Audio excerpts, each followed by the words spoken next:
이스라엘의 처음 제사장이 세워져요.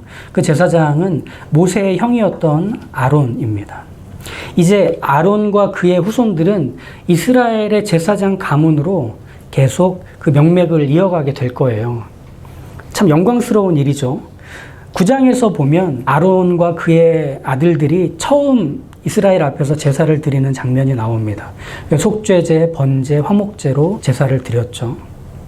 이 제사를 마친 후에 아론은 백성들을 향해 대제사장의 권한을 가지고 손을 들어 축복을 합니다. 그리고 나서 놀라운 장면을 이스라엘과 제사장, 모세까지 다 목격하게 됩니다. 법궤가 안치되어 있는 지성소에서 불이 나와서 제물을 태우는 번제단에 불이 확 붙습니다. 그러니까 이 제물을 태우는 불의 시작을 하나님이 주신 불로 여는 걸 모든 백성들이 본 거예요. 참 초자연적인 현상이 벌어진 거죠. 그래서 이스라엘 백성들은 모두 놀라 엎드리며 하나님의 살아계심을 인정하게 되는 장면으로 9장이 끝나고 그 다음 10장이 딱 시작이 되는데 10장은 두 사람의 실수로부터 시작되어 두 사람의 죽음으로 끝나는 이야기입니다. 아론에겐 4명의 아들이 있는데 그 중에 두 아들인 나답과 아비후가 각자 자신의 향로에 하나님이 원하시지 않는 다른 불을 담아가지고 그 불을 들고 성소에 분향을 합니다. 그러자 불이 지성소에서 나와서 이 나답과 아비후 두 사람을 다 불태워 죽여버립니다. 그럼 이 두 사람은 뭘 잘못했는가? 3가지 정도로 볼 수 있는데, 하나는 성소용으로 제작된 향로를 사용하지 않고 자기들의 향로를 사용했다는 게 첫 번째. 두 번째는 번제단의 불을 사용하지 않고 다른 불을 사용해서 분향하려고 했던 두 번째. 세 번째는 지성소에 들어가서 분향을 한 게 세 번째입니다. 지성소는 대제사장이 1년에 한 번 들어갈 수 있는 곳입니다. 나답과 아비후는 이렇게 다른 불로 분향하며 하나님이 명령하신 걸 모두 어깁니다. 그래서 모세는 이 사건이 벌어지자 하나님이 이 문제를 얼마나 무겁게 여기시는지를 이는 여호와의 말씀이라 이르시기를 나는 나를 가까이 하는 자 중에서, 여기서 나를 가까이 하는 자는 제사장을 얘기하는 거겠죠. 내 거룩함을 나타내겠고 온 백성 앞에서 내 영광을 나타내리라 하셨느니라. 아론에게 그렇게 말을 전합니다. 아론은 여기에 대해서 변명이라든지 억울함을 토로할 수 없이 그냥 입을 다물어 버리죠. 하나님을 가까이 하는 이 제사장들이 하나님의 성소를 섬기고 제사를 드리는 일을 맡았던 바로 그 시작의 날에 이 비극적인 일이 발생을 하게 되죠. 여기서 하나님은 분명하게 이스라엘에게 보여주고 싶으셨습니다. 모세와 아론의 사촌인 미사엘과 엘사반에게 이 불에 탄 두구의 시체를 들고 나가게 합니다. 그래서 진영 밖에다 이 시체를 갖다 놓으라고 합니다. 근데 여기서 이제 좀 그림을 그리셔야 되는 게, 이스라엘 백성들이 지금 광야에 다 텐트를 치고 있거든요. 그러니까 아주 큰 캠핑장을 생각하시면 돼요. 근데 그 캠핑장의 정 가운데에 성소가 있습니다. 그리고 그 성소에서 진영 밖으로 가려면 캠핑장을 뚫고 가야 됩니다. 그러면 미사엘과 엘사반이 이 시체를 들고 옮겨갈 때 이스라엘 모든 백성들은 다 확인하는 거예요. 누군가 불에 타서 심각한 상태로 죽게 됐다라는 것 말이죠. 그런데 여기서 한 가지 상당히 특이한 점이 있는데, 그건 뭐냐면 이 불에 탄 시체가 누군지 이스라엘 백성들 모두가 알게 됐다는 겁니다. 왜일까요? 시체는 불이 탔는데 옷은 불타지 않았던 거예요. 제사장의 옷은 그대로 있고 옷 속에 있는 사람만 불에 타버린 거죠. 그러니 제사장이 불타 죽었다는 걸 이스라엘 사람들이 모두가 보는 겁니다. 상당히 특이한 사건이죠. 모세는 이 일들을 이렇게 처리한 후에 아론과 엘르아살, 이다말에게 경고합니다. 남은 제사장들이죠. 죽은 두 사람을 위해서 너희는 머리를 풀거나 옷을 찢는 애도를 표하지 말아라. 그리고 성소 밖으로도 나가지 말아라. 만약에 이것들을 어기면 하나님이 너희도 죽이신다고 했다. 경고합니다. 그렇다면 이제 이 사건을 먼저 한번 살펴보시죠. 나답과 아비후는 왜 자기가 임의로 자기들 향로를 가져다가 그 번제단에 있는 불이 아닌 다른 불을 넣어가지고 분향하러 갔던 걸까? 정확히 무엇 때문이라고 나오진 않지만 8절부터 11절에 나오는 제사장은 이제 이런 것들을 하지 말아라 하는 어떤 추가적인 사항들을 알려주는 내용에서 볼 때 나답과 아비후는 음주 상태였다는 걸 추측해 볼 수 있습니다. 너와 내 자손들이 회막에 들어갈 때에는 포도주나 독주를 마시지 말라. 그리하여 너희 죽음을 면하라. 이는 너희 대대로 지킬 영영한 규례라. 아론과 그의 아들들은 대제사장으로서 또 제사장으로서 첫 제사를 공식적으로 드렸죠. 이제 이스라엘에서 제사장이 누군지는 모두가 알게 됐습니다. 아론 가문에게는 더없이 영광스러운 날이 분명히 있겠죠. 저 목사 안수 받을 때 목사 안수 받은 분들이 그때 한 10명 정도 있었는데 그 중에 목사 안수 받은 사람이 그 행사의 마지막에 축도를 하거든요. 그때 제가 했었습니다. 잘생긴 순으로 뽑아서 제가 바로 너 왜 사례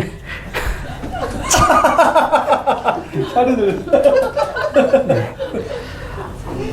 그러니까 영광스러운 날이었죠. 이 제사장 가문에 있어서는. 이제 아론과 아론의 후손들은 하나님의 성소를 감당하는 또 제사를 집례하는 독점적인 권한을 갖게 된 날이기도 했습니다.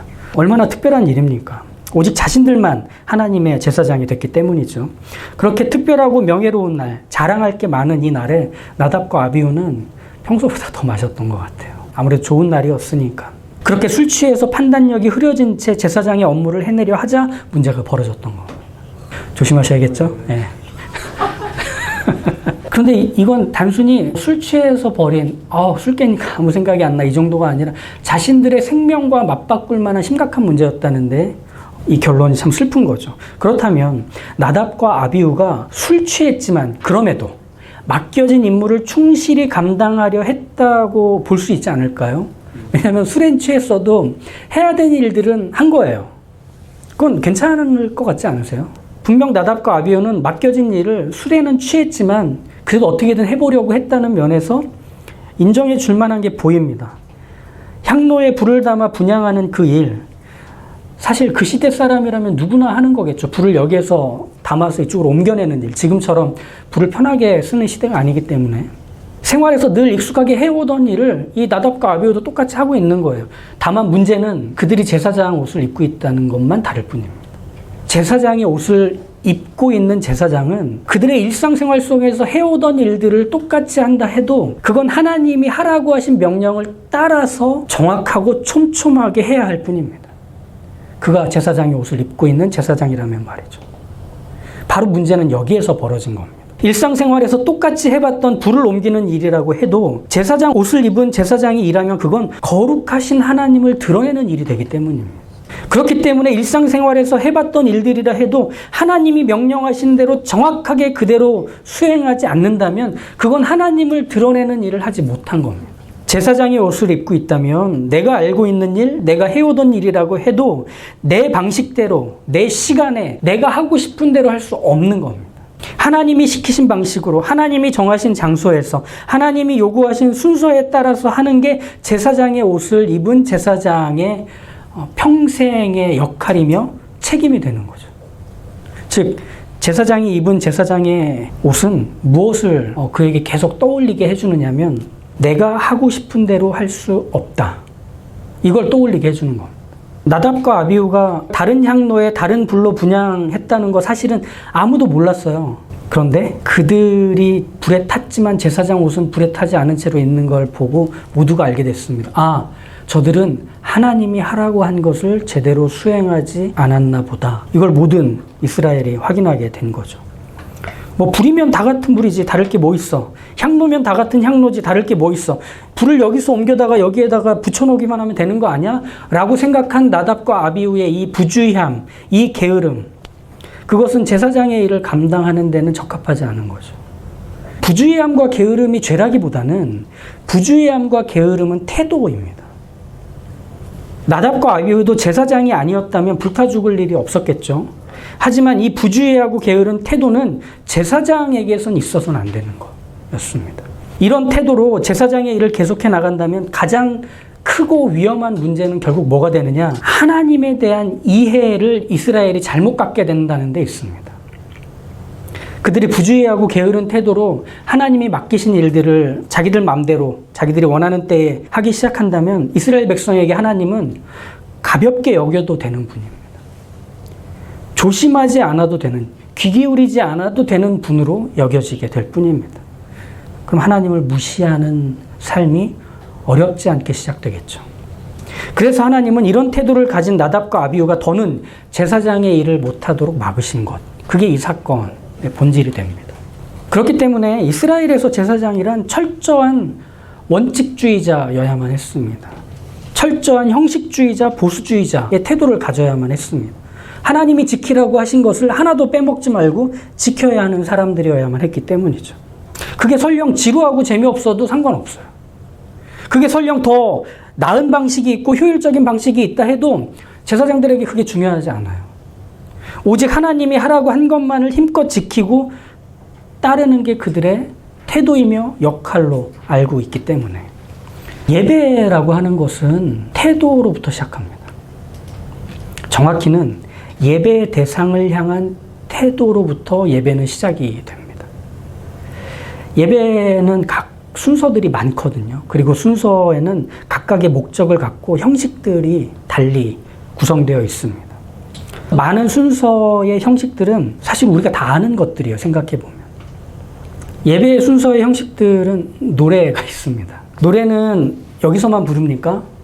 아니죠. 밖에서도 부르고 운전할 때도 부르고 코인 노래방 가서도 부르고 사랑하는 이 앞에서 세레나데도 하고. 우리는 생활에 노래가 가득 차 있는 민족 아닙니까? 눈 감고 생각하는 것도 우리의 생활의 일부입니다. 뭐 고민들이 있을 때 어떻게 해야 되지 하는 것. 그리고 책을 읽는 것도, 또 강연이나 수업을 듣는 것도, 또 강연을 하고 가르치는 것도 우리의 삶의 일부분으로 이미 자리 잡아 있습니다. 이것도 우리 다 하는 겁니다. 그런데 그것들이 예배의 순서 안으로 들어옵니다. 노래는 고백이 되고 찬양이 됩니다. 그리고 생각하고 눈을 감고 골몰하는 것은 묵상이 되고 기도가 됩니다. 강연을 하고 강연을 듣는 것은 하나님의 말씀을 듣고 하나님의 말씀을 선포하는 일이 됩니다. 예배의 순서 안에 우리가 모르는 것들이 있습니까? 아니요. 우리가 다 아는 것들이에요. 그런데 우리가 아는 것들이 예배의 순서 안에 있을 때 그것은 우리의 태도를 통해 예배가 됩니다. 안 그러면 찬양이 아니라 노래가 돼요. 기도가 아니라 그냥 골몰이 돼요. 설교가 아니라 강의를 듣는 게 돼요. 예배의 대상, 즉 우리가 예배할 하나님 앞에서 이 모든 것들을 하고 있다라는 우리의 정직하고 바른 태도가 아니라면 우리가 예배에서 드려지는 하고 있는 모든 행위들은 우리가 그냥 일상생활에서 하는 것과 별반 다를 바 없는 일에 불과한 게 된다는 얘기입니다. 뭐가 다르겠습니까? 광야의 이스라엘은 거룩하신 하나님을 대하는 태도 잘 몰라요. 왜? 애굽에서 노예 생활을 너무 오랜 시간 해왔잖아요. 하나님을 어떻게 대해야 되는지, 하나님이 어떤 분이신지를 아는 것이 현저히 가난하고 부족해요. 옅어요. 그런 이들에게 제사장은 일상에서 보이는 것들을 가지고 하나님을 경배하는 것, 하나님께 죄 용서를 구하는 것, 하나님께 기도하고 찬양하는 것을 이 제사장의 옷을 입고 그들이 하고 있는 일을 통해 보이는 겁니다. 이게 제사장이 이스라엘 안에서 해야 됐던 일인 거죠. 나답과 아비후가 그걸 실패했던 거예요. 그러니 하나님이 그들의 태도와 행동에 눈 감아 주실 수 없는 거예요. 그게 어떻게 영향을 미칠지 아시기 때문에. 그런 면에서 본다면 우리가 예배하는 대상을 향한 바로 이 태도를 갖는 것이 중요하다고 말할 수 있는데 그 태도를 성경에서는 거룩이라고 합니다. 거룩이라는 것은 우리가 아는 것, 우리가 하는 것, 우리가 머무는 곳에 선을 긋고 이건 하나님 거, 이건 세상 거 이렇게 나누는 것을 거룩이라고 하지 않습니다. 거룩이란 우리가 아는 것, 우리가 하는 것, 우리가 머무는 곳에 제사장의 옷을 입히는 겁니다. 그래서 알고 있던 것들, 하고 있던 것들, 머무는 자리에 오직 하나의 대상을 떠올리고 향하게 하는 태도를 품는 바로 그것이 거룩이 되는 겁니다. 거룩하라라고 하는 것은 그런 의미인 거죠. 그렇기 때문에 거룩이란 언제나 지금 여기에 계신 하나님을 떠올리고 살아계신 바로 그분인 것처럼 대하는 태도를 우리는 거룩이라고 이해해야 합니다. 예배에선 바로 그 거룩이 요구되는 거죠. 그런데 10장의 이 비극적인 사건에 파격이 등장합니다. 속죄 제물을 제사장이 먹도록 하나님이 명령을 하셨는데 아론과 두 아들이 먹지 않습니다. 원래 속죄 제사를 드리고 나면 그 제사를 마친 후에 피는 뿌리고 기름, 또 하나님이 내놓으라고 한 것들은 그 번제단에서 다 태워요. 그리고 나서 고기의 어떤 부분들을 제사장이 몫으로 갖거든요. 그럼 제사장이 그 고기를 번제단 곁에서 다 먹습니다. 이건 무엇이냐면 하나님께서 이 제물의 희생을 다 받으셨다라고 하는 것을 일종의 이 예시관에서 이스라엘 백성들에게 보여주는 겁니다. 자신의 죄가 덮어 씌워진 이 제물이 불에 태워서 사라지고 제사장이 먹어서 없어져 자신의 죄가 하나님 앞에서 사라진 것을 보여주는 것이기 때문에.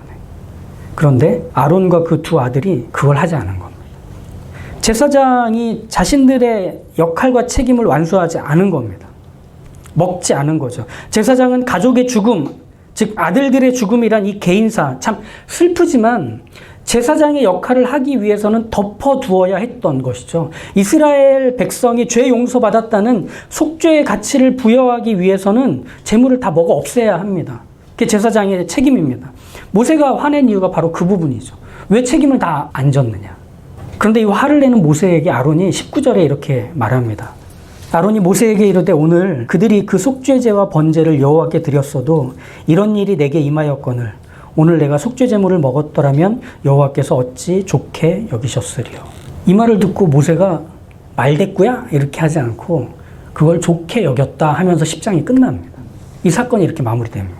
아론은 제사장으로서 자신의 역할과 책임을 철저히 지켜간다고 해도 자신의 마음이 하나님 앞에서 감춰지지 않는다는 걸 알았던 겁니다. 그래서 해야 할 일을 하지 않아 혼나는 게 하나님께 마음이 없는 채로 의무를 이행하는 것보다 훨씬 나은 것이라고 판단한 겁니다. 그래서 안 하기로 한 거죠. 하나님을 향한 태도도 중요하지만 그 태도에 마음이 담기지 않는다면 더 위험하다는 것을 아론은 감각적으로 알았던 겁니다.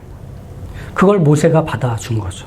마음이 먼저냐, 책임이 먼저냐. 청년 시절에 찬양팀에서 제가 총무를 했었거든요. 근데 팀원들이 종종 저에게 찾아와서 했던 이 고민들이 있었습니다. 예전처럼 감격도 기쁨도 없이 그저 이 찬양팀을 예배를 의무로만 섬기는 것 같아요. 그건 하나님이 기뻐하실 것 같지 않아요. 그냥 찬양팀 섬기는 걸 그만두고 이제 찬양을 부르는 자리로 가고 싶어요. 예배의 자리를 회복하고 싶고 이제는 다 내려놓고 싶어요. 이렇게 말을 했던 기억들이 아직도 생생한데 목회자가 되고 나서 이런 얘기가 계속 또 들리더라고요. 섬김의 책임을 감당하는 자리에 있던 분들이 항상 이 고민들이 있는 거예요. 책임감으로 자리는 지키고 있는데 처음 마음 같지 않은 거예요. 막 설레이지도 않고 가슴 뛰지도 않고 그 자리를 섬길 때 있었던 그 기쁨도 다 말라버린 것 같아서 또 이거 어떻게 계속 감당할 수 있으려나 하는 생각들. 그래서 마음이 참 괴로운 거죠. 그런데 여기서 오늘 아론의 행동이 우리에게 유익이 되는 지점을 제공해 줍니다.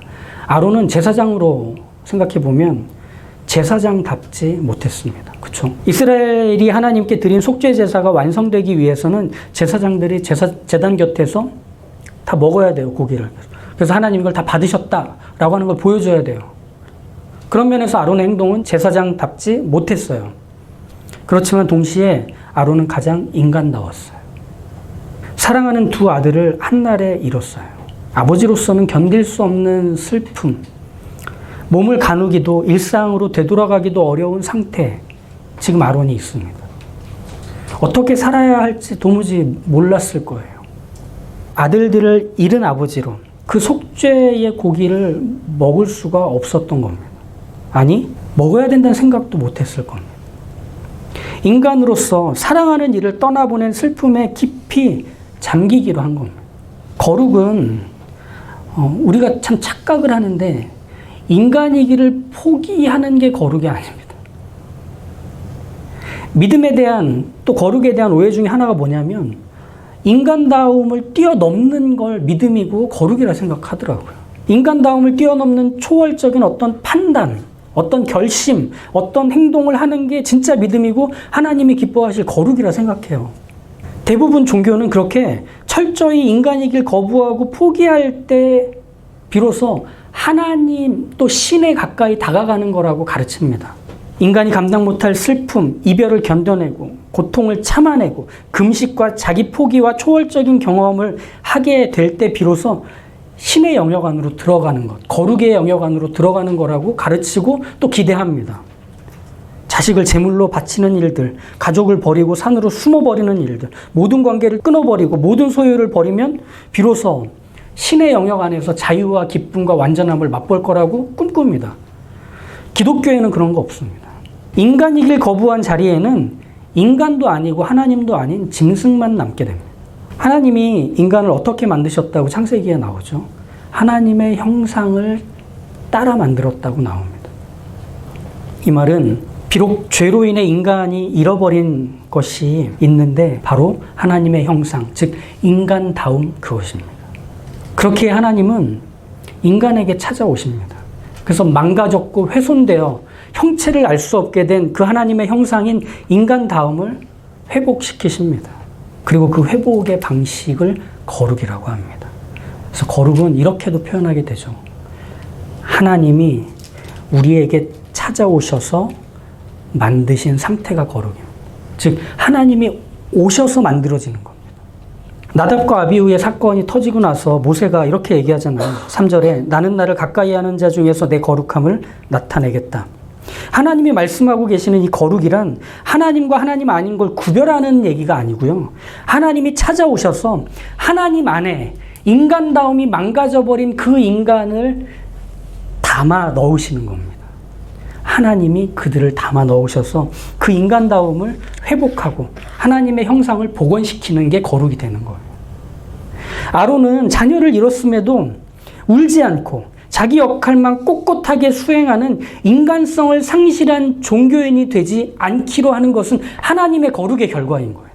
종교에 잡아먹혀서 일상도 감정도 마음도 인간이 아닌 게 되어버린 그 비정함만 남아버린 것은 기독교의 거룩함에는 존재하지 않아요. 아론은 제사장의 옷을 입은 채로 여전히 슬픔을 견디지 못해 어쩔 줄 몰라 하는 아버지였고 사람으로 있을 뿐이었던 겁니다. 하나님도 또 모세도 아론의 말을 좋게 여긴 이유가 여기에 있는 거예요. 아론은 제사장의 옷을 입은 채로 여전히 인간다움을 잃지 않고 있기 때문에 하나님이 그에게 회복시킨 거룩을 지켜가고 있기 때문에 아론은 그렇게 하나님 곁에서 하나님을 닮아 가장 거룩해져 있는 인간다움을 회복하고 있는 상태였던 겁니다. 가장 거룩하고 가장 신앙적인 건 가장 인간적이어야 하는 것과 맥을 같이 할 수밖에 없습니다. 예배를 드린다는 것은 하나님이 우리를 부르셔서 뭘 하시느냐? 하나님을 끊임없이 닮아갈 수 있는 시간과 공간과 기회를 허락하시는 겁니다. 그럼 하나님을 닮는다는 것은 뭐가 되죠? 우리 안에 있는 훼손되고 망가졌던 하나님의 형상, 그 인간다움이 예배 자리에서 끊임없이 복원되는 겁니다. 그래서 예배를 드리기 위해 모인 사람들을 뭐라고 부르느냐? 성도, 거룩한 무리들이라고 부르는 것. 그러니 우리가 예배를 드린다는 것은 하나님을 닮아 있는 흔적이 이전보다 더욱 선명해진다는 것을 뜻합니다. 우리가 무언가를 섬기는 자리에 있다는 것은 그곳에서 하나님이 나에게 원래 마련해 주신 그 인간다움이 끊임없이 복원되는, 즉 하나님을 닮은 모습인 사랑, 친절, 호의, 존중, 다정함, 이것들이 우리 안에서 계속 뚜렷해지고 선명해지는 것을 우리가 보고 곁에 있는 이들이 보며 유익을 얻게 되는 그 일이 선순환으로 일어나는 게 바로 하나님이 우리를 예배의 자리에 부르셨고 섬김의 자리에 부르신 이유인 것이죠. 하나님은 그렇게 온전하고 아름다운 원래의 인간다움을 우리 각자의 인생에서 회복시키십니다. 가장 인간다운 인간이 되셔서 이 땅에 오신 예수님은 제사 제도를 힘껏 지키라고 하신 적 없어요. 오히려 우리에게 얘기하시죠. 인간다움으로의 길, 인간다움으로의 진리, 인간다움으로의 생명을 내가 너희에게 주기로 했기에 여기에 있다. 그러니 나를 따라라. 우린 그렇게 부름을 받습니다. 그래서 기억하셨으면 좋겠습니다. 나답과 아비후의 사건에서 우리가 봤던 제사장의 옷을 입은 채로 해야 되는 책임을 통해 가져야 되는 태도는 하나님이 여기 계신 것처럼 우리가 알고 있는 것, 우리가 생각하는 것, 우리가 살고 거주하는 그 모든 곳에서 하나님을 의식하며 그 하나님이 무엇을 기뻐하실지를 따라서 살아가는 바로 그것이 거룩이 됩니다. 동시에 하나님이 우리에게 오셨다는 그 사실 앞에서 우리가 변화되고 성장할 수 있는 기회가 열렸다는 것, 그 시작이 펼쳐졌다는 것을 알아서 우리가 그 거룩 앞에서 적극적으로 반응하는 인간다움이 끊임없이 커져가는 일에 우리의 삶이 동원되고 있다는 건 역시 알아야 합니다. 그러니 예배는 삶인 거예요. 예배는 인격 안에서 이루어지는 일인 거예요. 우리의 예배는, 우리의 섬김은, 우리의 삶은 끊임없이 우리의 인간다움이 커져가고 자라는 현장이어야만 됩니다. 그러니 예배를 마치고 돌아가는 우리의 표정은 더없이 좋아야 돼요. 우리가 서로에게 더없이 호의적인 표정으로 경청과 배려를 통해 내가 얼만큼 하나님을 닮아가 있는 모습이 되었는지를 보여주고 확인시켜주는 일이 멈추지 않고 일어나는 게 교회여야만 하는 거예요. 저부터가 표정이 좀 좋아야 될 것 같은데 동영상 작업을 하다 보면 아휴 얼굴 좀 펴라 인간아 한숨처럼 저도 합니다. 긴장해서 그런 거니 이해해 주십시오. 그러니 우리의 예배를 다시 좀 정립하셨으면 좋겠습니다. 여기는 하나님이 찾아오셔서 우리의 인간다움을 회복시키시는 곳입니다. 그걸 기억하십시오. 기도하시죠. 하나님, 나답과 아비후의 사건은 참 충격적이고 비참한 일입니다. 이스라엘이 첫 예배를 첫 제사장에게 드렸던 날 이루어진 이 무시무시한 일들을 보며 우리가 어떻게 예배를 드려야 하는지를 다시금 우리의 태도를 점검하며 생각하게 됩니다. 동시에 온전히 하나님을 향하는 예배의 대상을 바라보는 태도를 갖는 것과 더불어 그 바라본 대상을 힘껏 닮아가 하나님의 형상을 회복하고 인간다움을 복원하여 예배를 드릴수록 더욱 사랑이 많은 사람이 되고 친절한 사람이 되고 호의가 깊은 사람이 되고 정직과 올바름과 진실한 사람이 되어가는 일을 하나님이 예배의 자리에서 이루고 계신다는 것을 알아. 저희가 있는 이 예배의 현장에서 그저 습관을 쫓아 예배를 드린다거나 아니면 무언가 대단한 일들이 펼쳐지기를 바라며 이 특별하고 구별된 예배를 꿈꾼다면 그 기대를 접고 우리를 손수 만지시는 하나님 앞에 서 있음을 기억하며 거룩해져 가기를 꿈꾸는 예배자 되게 하여 주시옵소서. 그렇게 삶이 예배가 되게 하시고 인격이 예배가 되게 하시고 하나님 앞에 서 있는 이 모든 시간과 자리가 예배가 되고 있음을 떠올려 살아가는 참된 예배자들 다 되게 하여 주시옵소서. 예수님의 이름으로 기도합니다. 아멘.